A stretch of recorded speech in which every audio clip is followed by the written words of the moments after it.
दिल्ली में एक लड़की रहा करती थी जिसका नाम दिव्या था। दिव्या काफी पढ़ी लिखी लड़की थी और हमेशा ही दुनिया में ऊंचा उठना चाहती थी। जिंदगी भर की सारी सक्सेस को हासिल करना चाहती थी, जिसके लिए वो हमेशा मेहनत करती रहती थी। लेकिन उसकी एक आदत थी, वो हमेशा बिटकॉइन और दूसरी चीजों में अपनी कमाई डालती रहती थी, जिससे उसे जल्दी जल्दी पैसे मिल जाए। अरे बेटा दिव्या, ये क्या तू पूरा पूरा दिन लैपटॉप और मोबाइल में ही लगी रहती है? कभी उस पर काम ही करती रहती है। हमेशा इन सब चीजों में लगे रहना अच्छी बात नहीं है। अरे मम्मी, आपको क्या पता कि क्या करती हूँ मैं? आपको तो बस लगता है कि मैं व्हाट्सएप और फेसबुक में ही लगी रहती हूँ, पर ऐसा कुछ भी नहीं है। इसमें भी काम करती हूँ मैं, इसमें पैसे कमाती हूँ, इसलिए थोड़ा ध्यान देना पड़ता है। पर बेटा, ये कैसा काम है जो बस मोबाइल और लैपटॉप में ही होता रहता है? तेरे पापा तो जो भी काम करते थे वो पेपर, बुक और अपने फाइलों में देखकर किया करते थे। तू तो बेटा बस अपनी इस बूढ़ी माँ को बेवकूफ बनाने का काम कर और कुछ मत कर। अरे मम्मी, आप समझ नहीं रही हो मेरी बात को। अब जमाना बदल गया है। पहले जो काम पेपर और फाइलों में हो जाते थे, अब वो काम लैपटॉप और कंप्यूटर्स में होते हैं। पूरी दुनिया आगे बढ़ गई है मम्मी, आप समझोगी या नहीं समझोगी? हाँ बेटा, मुझे तो जो समझना चाहिए वो मैं सब समझ गई।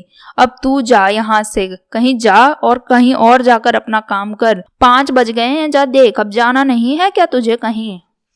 अरे थैंक यू मम्मी, आपने याद दिला दिया। अब तो मैं बिल्कुल भूल गई थी। अभी ही जाती हूँ। जो भी काम है, जिससे भी मिलना है, वो सब खत्म करके आती हूँ थोड़ी देर में। 7-8 बजे तक आ जाऊंगी। और हाँ, खाना बाहर ही खाकर आऊंगी, इसलिए खाने पर मेरा इंतजार मत करना। ओके, बाय मम्मा। अपनी माँ से ऐसा बोल के दिव्या वहाँ से चली जाती है और बाहर जाके अपने दोस्त राजीव से मिलती है। राजीव भी दिव्या की तरह ही होता है, जो सफलता पाना चाहता था, और दोनों एक जैसे ही काम करते हैं, जिससे वो दोनों काफी अच्छे दोस्त होते हैं। इसी सिलसिले में वो मिलते रहते हैं। अरे राजीव, आज क्रिप्टो करेंसी का प्राइस देखा? $50,000 हो गया है। क्या लगता है तुझे, हमें और ज्यादा पैसे इसमें डालने चाहिए या नहीं? मैं तो सोच रही हूँ कि मेरे पास जितने भी पैसे हैं वो सब इसमें डाल दूं। पैसे ही बढ़ जाएंगे ना हमारे, जब बढ़ेंगे तब निकाल लूंगी, प्रॉफिट ही प्रॉफिट होगा। अरे नहीं दिव्या, अभी अगर तुमने पैसे उसमें डाले हैं, थोड़े से ही डालना, ज्यादा मत डालना। ऐसा नहीं करना चाहिए। तो अगर नुकसान हुआ तो काफी ज्यादा भी नुकसान हो सकता है, और इतना बड़ा नुकसान अच्छी बात नहीं है इतने छोटे टाइम में। क्या राजीव, तुम भी बहुत डरते हो। सुना नहीं है क्या तुमने? रिस्क है तो इश्क है, इसलिए रिस्क तो लेना ही चाहिए। डरने से क्या होगा? मैं तो अपने सारे रुपए अब से क्रिप्टो करेंसी में ही डाल रही हूँ। मुझे पता है कि 100% मेरा प्रॉफिट तो होगा ही। बाकी तुम देख लो, अब तुम्हारी जैसी इच्छा, तुम वैसा करो। अरे हाँ, वैसे तुमने ये बात तो बिल्कुल सही कही। रिस्क है तो इश्क है। वैसे इसी के लिए तो मैं तुमसे कुछ बात करना चाह रहा था, पर आज तो कर ही लूंगा। हाँ तो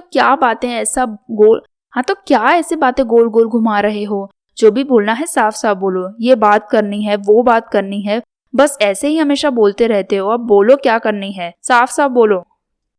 शांत रहो, बताता हूँ। देखो, हम एक दूसरे के साथ काफी टाइम से काम कर रहे हैं, है ना?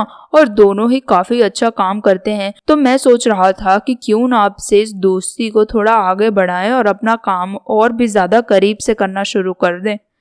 हाँ, ये तो अच्छी बात है। अब हमें बिजनेस पार्टनर बन जाना चाहिए, पर उसमें बहुत सारे पेपर वर्क लगेगा और टाइम भी बहुत लगेगा। और हाँ, एक ऑफिस भी तो लेनी पड़ेगी जहाँ हम दोनों साथ में बैठ के अपना प्लान डिस्कस कर सकें। अच्छी बात है वैसे तो ये। अरे बेवकूफ, मैं तुमसे कोई बिजनेस पार्टनर बनने की नहीं बात कर रहा हूँ। मैं तुमसे अपना लाइफ पार्टनर बनने की बात कर रहा हूँ, यानी कि हमारी शादी की बात कर रहा हूँ, और कुछ नहीं बोल रहा। क्या शादी? और वो भी हम दोनों की? वैसे ये अच्छी बात ही तो है। थोड़ा लाइफ में आगे बढ़ना है, और दोस्त भी तो हैं हम दोनों काफी अच्छे, तो शादी तो हमको कर लेनी चाहिए। फिर दिव्या और राजीव की शादी हो जाती है और दोनों एक साथ रहने लगते हैं, जहाँ राजीव, दिव्या और राजीव के पिता ही रहते हैं। राजीव के पापा भी अपने बिजनेस को अच्छी तरह से हैंडल कर रहे थे, और अब वो राजीव और दिव्या भी अपने काम में लगे रहते हैं। और बेटा राजीव और दिव्या, तुम दोनों का काम कैसा चल रहा है? कहाँ कहाँ इन्वेस्ट कर रहे हो आजकल दोनों? वैसे थोड़ा बहुत तो मैं जानता हूँ कि तुम दोनों बिटकॉइन में इन्वेस्ट करते हो, तो कैसा चल रहा है तुम दोनों का काम और कितना प्रॉफिट हो जाता है? हाँ पापा, प्रॉफिट हो जाता है, पर ऐसा नहीं होता कि आज डाले और कल कमा लिए। इसमें थोड़ा वेट करना पड़ता है, तभी जाके अच्छा खासा प्रॉफिट मिलता है। और हाँ, हम दोनों ने ही काफी इन्वेस्ट किया है इस क्रिप्टो करेंसी में, और दिव्या तो सब कुछ ही इन्वेस्ट कर दिया है इसने। क्या सब कुछ? ये तुमने क्या किया बेटा? सब कुछ एक साथ एक ही जगह पर इन्वेस्ट नहीं करना चाहिए। क्या तुम्हें इतना भी नहीं पता? और दिव्या का नहीं पता था तो तुम्हें उसे बता देना चाहिए था राजीव बेटा। अरे पापा, मैंने तो इससे कितना समझाया था, पर मेरी बात कहाँ मानने वाली है ये तो बिटकॉइन के लिए पागल हो जाती है। जब से उसके प्राइस इतनी तेजी से बढ़ रहे हैं, तब से बस इसी बिटकॉइन ही बिटकॉइन दिखाई देता है। सब कुछ उसी में इन्वेस्ट करके बैठी है और कुछ नहीं सुनती किसी का भी। हाँ पापा जी, इसमें बहुत स्कोप है, इसलिए मैं जानती हूँ कि इसमें कोई लॉस नहीं होगा, और वैसे भी कुछ भी प्रॉब्लम नहीं होगी। देख लेना आप, मैं बहुत टाइम से इस पर नज़र रखी हूँ। इसमें रिस्क लेना ही पड़ता है पापा जी। आप तो वैसे भी इतना बड़ा बिजनेस संभालते हो, तो आप तो जानते ही हो ना कितने बड़े बड़े बिजनेस में कितना कितना रिस्क लेना पड़ता है। आप मेरी तरफ से टेंशन फ्री रहिए, क्योंकि ये बहुत बढ़िया प्लान है। और पापा जी आप देख लेना, राजीव तो वो थोड़ा सा ही फायदा होगा, पर मुझे काफी सारा फायदा होगा। नहीं बेटा, ऐसा नहीं होता, पर अब तुमने जो किया वो ठीक है, लेकिन याद रखना कि ये करना सही नहीं है। और अगर तुमने नुकसान हो जाए तो ज्यादा दुखी मत होना, बस ये सोचना कि नुकसान से तुम्हें बहुत कुछ सीखने मिलेगा। ऐसे ही दिन निकल जाता है और शाम को राजीव और दिव्या का एक दोस्त उनसे मिलने आता है और दोनों को कुछ खबर भी देने आता है, जो सच में बहुत ही बुरी होती है। दिव्या और राजीव के लिए खास करके वो खबर काफी बुरी होती है। अरे राजीव, कहाँ है यार? जल्दी यहाँ आ। क्या कर रहा है? तुझसे बहुत बड़ी इंपॉर्टेंट न्यूज देनी है, पर तू मेरा फोन ही नहीं उठा रहा था। कहाँ रह गया? बाहर आ जल्दी। तभी राजीव, दिव्या और राजीव के पापा तीनों ही हॉल में आते हैं, और राजीव के दोस्त को घबराया हुआ देख के राजीव के पापा उससे पूछते हैं, अरे बेटा क्या हुआ? तुम इतने घबराए हुए क्यों हो? किसी ने मारा? कोई गुंडे ने पकड़ लिया क्या तुम्हें? कोई पीछे पड़ा है तुम्हारे? अगर कोई दिक्कत है तो जल्दी बताओ। अरे नहीं अंकल, ये सब फिर भी ठीक था, पर मैं जो बोल रहा हूँ वो इससे भी ज्यादा बुरी खबर है। बिटकॉइन लॉस में चला गया, उसकी प्राइस आधी हो गई, कितने ही लोग डूब गए। क्या? ये क्या बोल रहे हो तुम? ऐसा नहीं हो सकता, मैंने तो अपने सारे रुपए इसी में लगा दिए थे। मैं तो पूरी तरह से लूट गई। मेरे पास जितने भी पैसे थे मैंने सब इसमें डाल दिए। अब मेरे पैसे आधे ही रह गए राजीव।